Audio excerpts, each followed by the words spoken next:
Exclusive tonight, Alzheimer's disease impacts the lives of over 5 million people in the U.S. Tonight, we talk about a new research study aimed at easing the lives of Alzheimer's caregivers. I'm Waverly Monroe. And I'm Alex Abler. Educators of today stress the importance of STEM education, how science, technology, engineering, and mathematics are already getting students involved around the metro. Those stories and more right here on the Omaha News.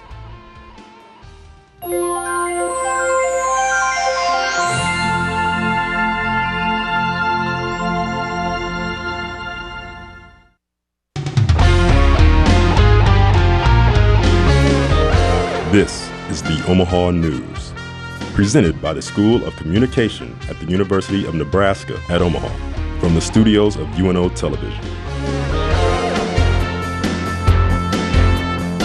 Often overshadowed by the pain of terminally ill patient is the suffering of their spouse or caregiver. Reporter Matt Barrows shows us the potential for a $10 million research study for easing the stress and challenges of caregivers affected by Alzheimer's disease. It just started with little things and things that we knew were kind of off, that weren't right. Alzheimer's disease affects 15% of all 75-year-olds and 50% of all 85-year-olds. It is also the 6th leading cause of death in Nebraska. You can start to see things that he doesn't recognize and grandkids he doesn't recognize. So I would say probably within the last year, it's progressed faster than it had previously.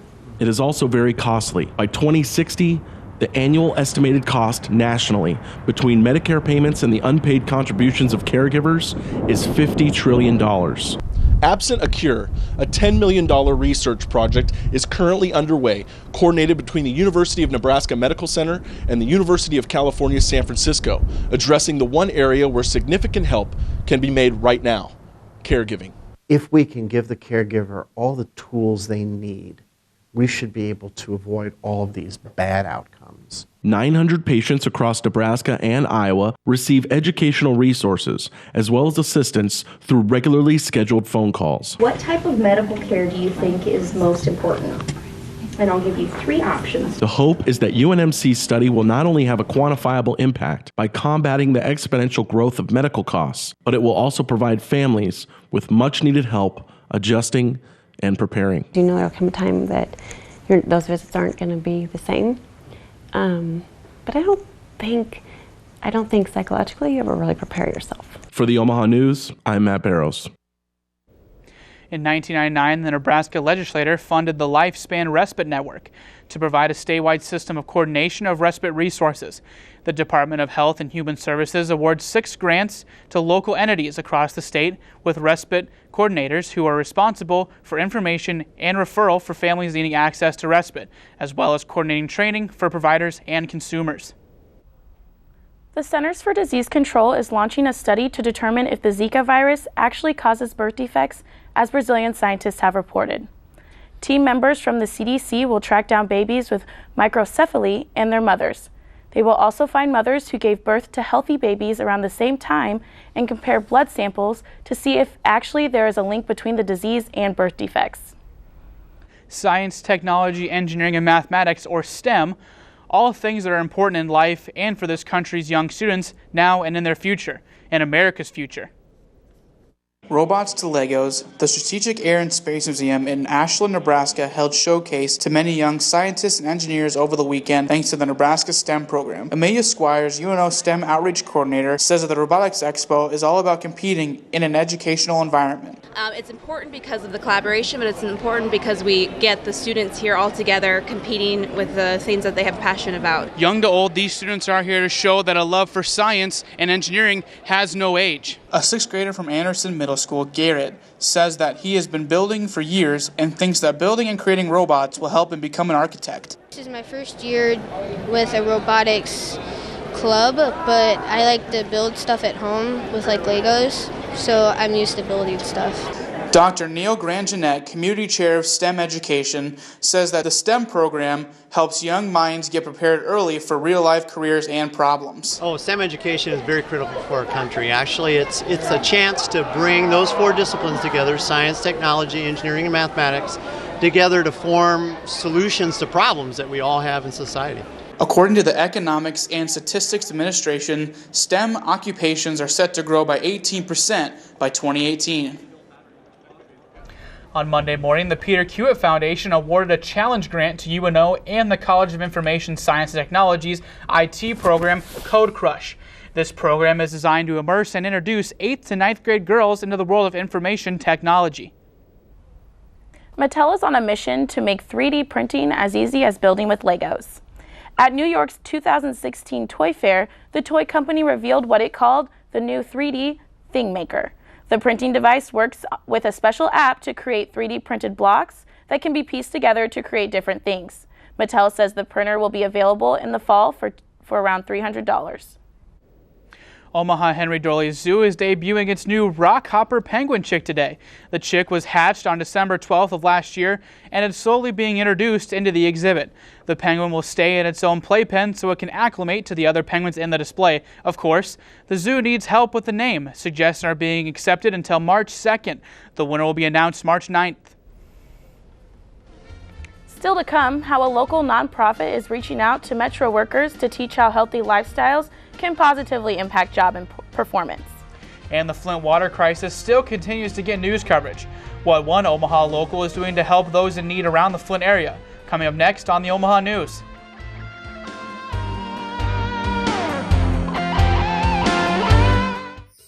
Create, innovate, discover. Coneco UNO Library, where scholar meets creative. Located in downtown Omaha, Coneco Library is designed to bridge education and creation.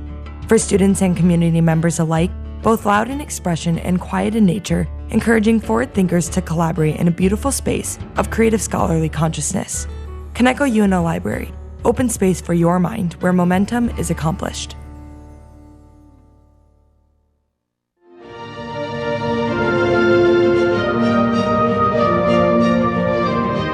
I knew as a music teacher that there were festivals for piano students and that type of thing going up, but there was no real public recognition of children's achievements in music until they got to be in high school. I was embarrassed because I was in middle school, but it was interesting because I didn't think I was good at that point because, you know, you're middle school, you're just, you could be best in the orchestra, but you're not sure. I just remember the joy and the giddiness that these students had. They loved coming to the station and having a tour of the station, and it really meant a lot to them to actually have an interview at this radio station, and they were all so excited and so passionate about music. When I became a classical kid, I got to go to the Gil Shaham concert at the Joslin Art Museum, and that concert completely changed my life. Being a classical kid really changed the thought of, could I do music professionally?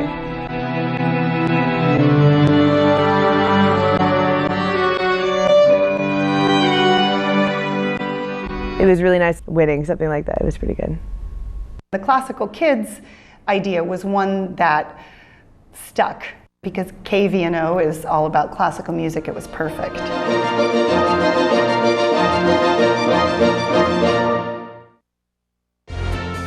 You're watching the Omaha News. A healthy lifestyle at your workplace can have a huge impact on the way you perform at your job. Reporter Justin Eidelman shows us a nonprofit organization that funds wellness programs in Nebraska. The Wellness Council of the Midlands, also known as WellCom, is a nonprofit organization focused on workplace wellness throughout Nebraska. WellCom partners with employers to deliver programs that impact employees' well-being and wellness. President and CEO of WellCom, Becky Vinton, says if more businesses pursue a healthy lifestyle at work, it will become more of a trend around the state of Nebraska. We know that families all have jobs, and so that if they can go to a workplace where the employer supports them in their healthy lifestyles and in the culture of the organization, that it's going to transform the community as well. WellCom hosted their 10th annual Trek Up the Tower event. Participants like firefighters, policemen, and even average citizens raced up the First National Bank Tower to help raise awareness for wellness in the workplace within the state of Nebraska. Trek Up the Tower is the region's premier vertical challenge. 2,100 participants climb 870 stairs to the top. Event proceeds support WellCom's mission each year of building a healthier community. Consumer loan advisor Brandon Cordes says having wellness at his workplace keeps his mind right and more precise. It helps keep my mind in a good spot, and I stay sharper and feel better and enjoy it substantially more. WellCom continues its mission of elevating workplace wellness and serves hundreds of employees in the Midwest. For the Omaha News, I'm Justin Eidelman. To get involved with wellness awareness, visit WellCom's website at elevatingwellness.org. In health headlines this week, a new study found that obese people can significantly improve their health by losing even just 5% of their body fat. Studies show the small weight loss not only reduced body fat, but cut the risk of type 2 diabetes and cardiovascular disease. There has also been evidence losing the weight helped cell function, even muscle tissue. In the metro, fresh water is available whenever we want it, but only a short plane ride away, clean water is rare. One local man is doing his part to help those in need. Pastor Leroy Adams Jr. says he was watching the Flint water crisis coverage and he felt he needed to do something to help. And water is a necessity, and so just that alone just made me take the initiative to say something had to be done. For volunteer Rufus Haynes, the need for help is a little closer to home than many in the metro. And we have relatives there in Flint, Michigan, and I don't know whether they're going to get in it or not, but, it's going up. Haynes says as long as there is water to load, he will be there. Pastor Adams began collecting cases of water since late January, and the first 800 cases are already on their way to Flint. Though the help is here now, Flint's water issues didn't just stir up overnight. This has been going on for almost 2 years. The awareness nationally just occurred over the last 3 or 4 months. Also in the last 2 years, Coneco worked towards an exhibit focused on water. It shows a unique and productive way to access clean water. Coneco program manager Michael Hollins says that along with the Flint water crisis, it gives the exhibit an impact on the metro. What we hope is that we're starting a dialogue and opening up these issues to people. While the water issues are being brought up locally and in Flint, it shows that the community is banding together to open the dialogue for clean water access. The Omaha chapter of the NAACP wanted to join the conversation.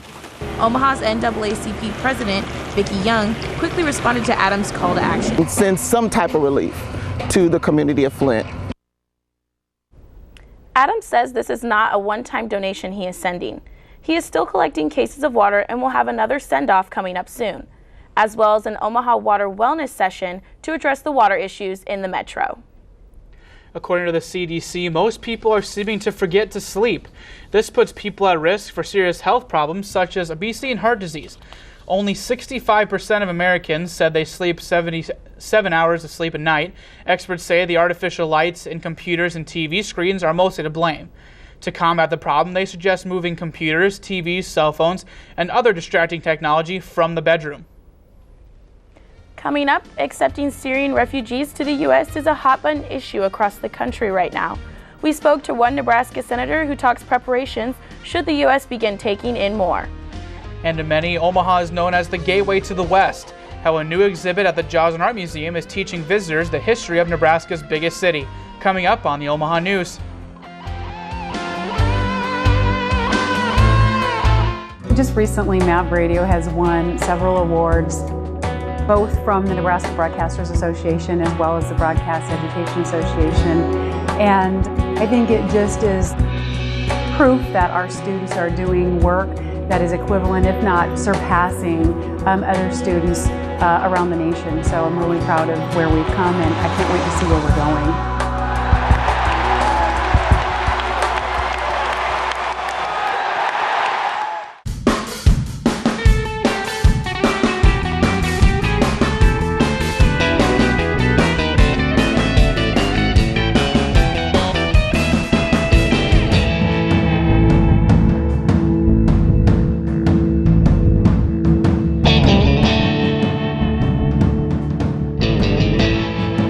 Watch ICU Learning English on the Knowledge Network. But about how you're feeling right now. One thing you would like our viewers to know about this state. The importance of volunteerism. What are you saying to folks? I'm here to discuss these images. When you can take that knowledge and that expertise and that passion in terms that they're all going to understand. They need to know the real stories. I'm Kathy Wyatt. Join us for Consider This each week on NET1. NET Television expands your mind, enlightens your mind, inspires your mind, educates your mind, entertains your mind. NET Television opens up new worlds to you. Explore, travel, learn, discuss, debate. NET Television keeps you informed. Music, theater, dance, art, news. NET Television awakens your dreams, seeks to serve, strengthens our communities. We are Nebraskans. We are NET Television, Nebraska's PBS station. You've always known you were a leader, someone who works hard to achieve your goals. You can see it. You can see your success in front of you. You pursue a college education for the old-fashioned reasons, to learn, to make yourself more valuable, to succeed. You need a place that celebrates your ambition and positions you alongside visionary people just like you. You, my friend, belong here, the University of Nebraska at Omaha. You're watching the Omaha News. There are more than 4 million Syrian refugees as a result of the 5-year-long war, and the United States has only taken in 3,000 within the past year. Reporter Marion Krause met with one Nebraska senator who wants to repair the state if the U.S. would begin taking in more. One could say Senator Bill Kintner is as much of a fan of Ronald Reagan as Reagan was of jelly beans, so his analogy of his most recent bill was fitting. If I had a bowl of jelly beans, 1,000 jelly beans in this glass bowl, and 20 of them were poison, I mean instant death, and I mixed them in there, I said, would you take one? You'd say, no way. Kintner proposed Legislative Bill 966, which would adopt the Refugee Resettlement Agency Indemnification Act, in hopes of having refugee resettlement agencies think twice about taking in refugees from what the bill deems as 34 high-risk countries, the majority of which are predominantly Muslim. A public hearing in front of the Judiciary Committee in the Nebraska Legislature was held to discuss LB 966. The public hearing for LB 966 gave Nebraska citizens a chance to gather inside the Capitol and voice their opinions about the bill. Citizens testified in support. Agencies must be held accountable and liable when they resettle people from known areas of violence and terror. And in opposition. Also, the penalties suggested in the bill would effectively and could effectively shut down not only our refugee resettlement, but also our entire organization. And Todd Breckeling, Vice President of Lutheran Family Services, said the one benefit of the bill was that it provided the opportunity to have a discussion about refugee resettlement. For the Omaha News, I'm Erin Krause. Senator Kintner presented LB 966 to the Judiciary Committee with the expectation that the bill would not be voted on this year. He says the bill was an opportunity to examine both sides of the refugee resettlement argument. Thousands of refugees have been stranded in Greece this week after Border Patrol was tightened yet again.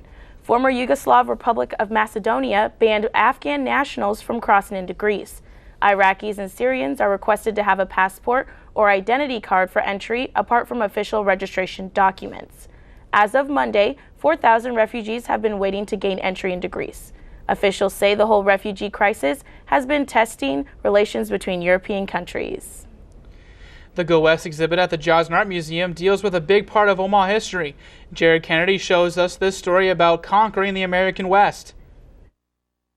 The Joslin Art Museum is running a temporary exhibit focused on the settlement of the West. Toby Jurovics is the chief curator at the museum. He is responsible for choosing the art included in the exhibit. And what we're really looking at is the period from roughly 1830 to 1930 that sort of covers both the first Anglo encounters with the American West. The exhibit doesn't just tell the story from the Anglo point of view. Through vivid images and striking artifacts, it shows us the hardships endured by Native Americans. This wonderful jacket, it was made on the Crow Reservation in the late 19th century, probably sometime around 1885. It's still, I think, a kind of remarkably joyous garment, even at a time that was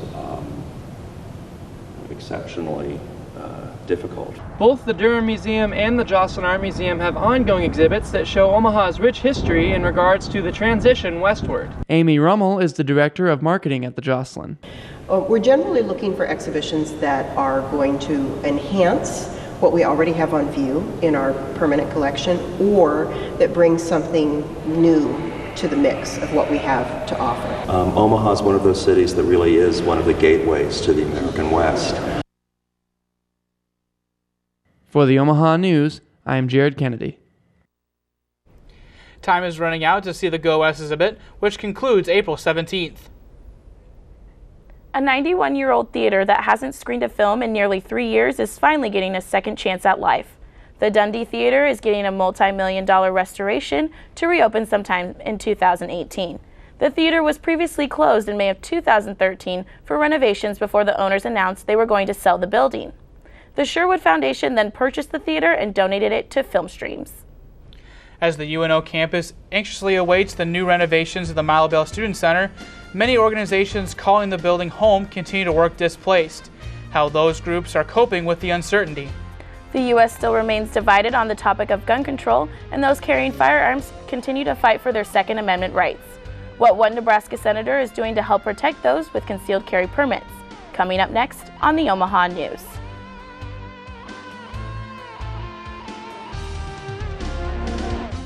UNO TV invites you to take a journey around the world, to lush jungles with endangered species, to exotic lands and different cultures, to lost cities beneath the sands.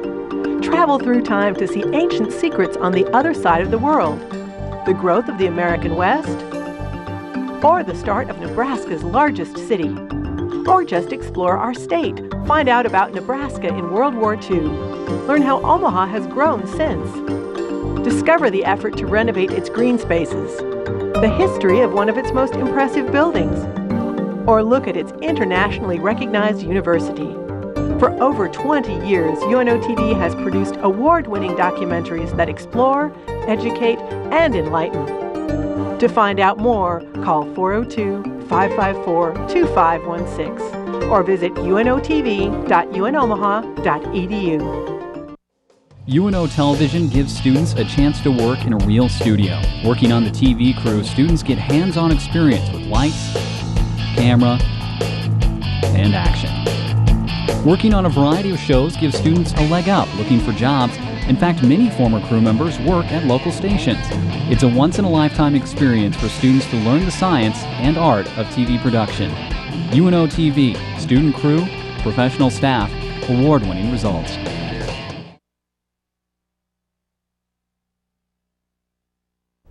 The renovation to the Milo Bell Student Center at the University of Nebraska at Omaha has left certain student organizations like the Gateway wondering where they will end up when the construction is complete. Avery Wink shows us how they are coping with the uncertainty. For many, the renovations being made to the Milo Bell Student Center are exciting to see. But for organizations like the Gateway newspaper, which has been moved to the Epley Administration building during the renovation, there are questions about where they will end up when the construction finishes. Manager of Student Publications Josie Loza says that even now, the staff don't know how long they'll be located in Epley. I do know that we're here, I guess the terminology would be temporarily, permanently. Construction is scheduled to finish in the fall, and student organizations like the Gateway say that their lack of a long-term home is affecting their ability to recruit new staff. Finding skilled writers to contribute is half the battle for Gateway editors, and sports editor Jackson Taylor says another move could hurt the publication further. Where we're at now is not very convenient when we're trying to recruit staffers, trying to get writers to come to meetings. A lot of people don't even know where exactly our office is located. Loza feels that due to its history on campus, the Gateway has earned a permanent home. Students are able to have that blank canvas to really genuinely write about things that are relevant and what's on the mind of students. While staffers are unsure of where they will end up when the Student Center reopens, they are committed to making sure it suits the Gateway. For the Omaha News, I'm Avery Wink. Loza says that the reason they could be moved out of Epley in the future is because there have been talks about possibly renovating the building in the future. A convicted Omaha murderer was resentenced this week from serving a life sentence to serving 105 to 125 years in prison.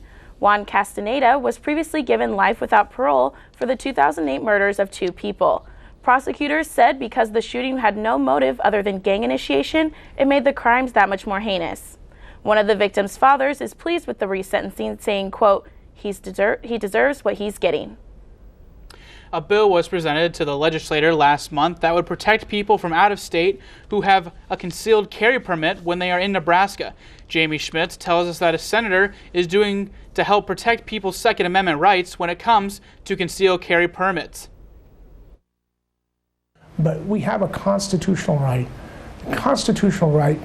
to keep and bear firearms. Like many people in Nebraska, Senator Tom Garrett is passionate about the Second Amendment. We're not a bunch of gun-crazed lunatics. We're not trying to be John Wayne. We're not trying to save the world. Senator Garrett will be bringing another bill into the legislature later this month that could potentially eliminate gun-free zones all across Nebraska. With this bill, individual institutions like universities or businesses will choose if they want to be a gun-free zone. He believes that it's not just the gun that can be used to keep people safe, but it's the training that goes along with it. You can never get enough training for every possible circumstance and everything, but I think the training is good. And training is exactly what conceal and carry instructor Greg Vaughn says that you need in case you actually need to use your firearm.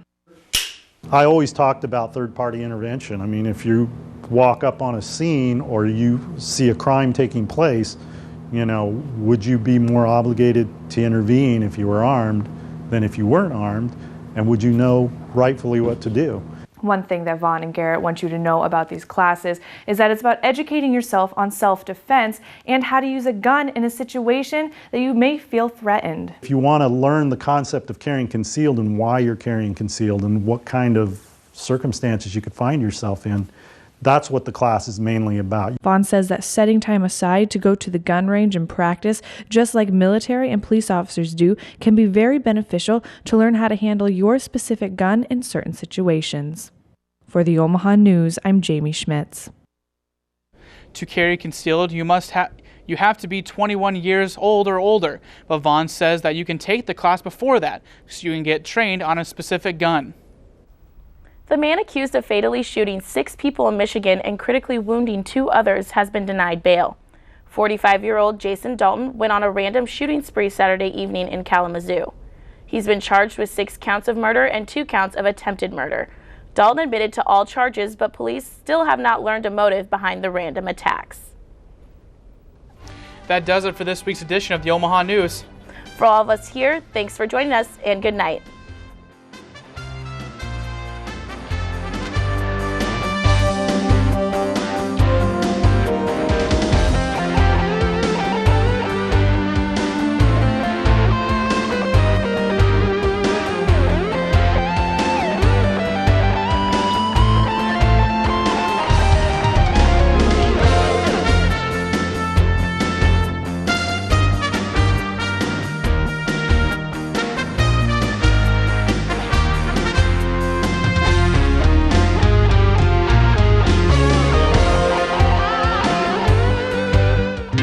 The University of Nebraska at Omaha is a place for tomorrow's leaders, a place where individuals converge on a path to success, getting the attention and direction they need as they begin their career.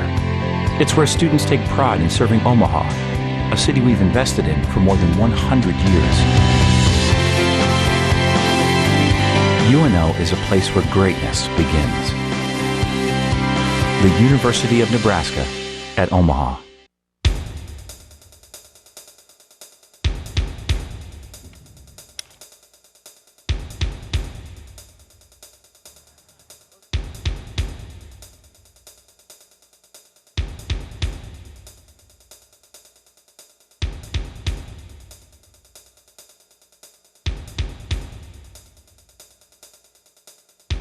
Watch the Omaha News Wednesdays at 4 p.m. on the Knowledge Network.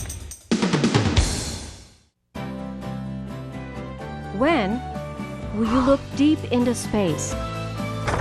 When will you travel back in time? When will you experience the power of red? When? Anytime. Online at video.netnebraska.org. Search, select, and share with the NET Video Player. Watch our shows on your schedule.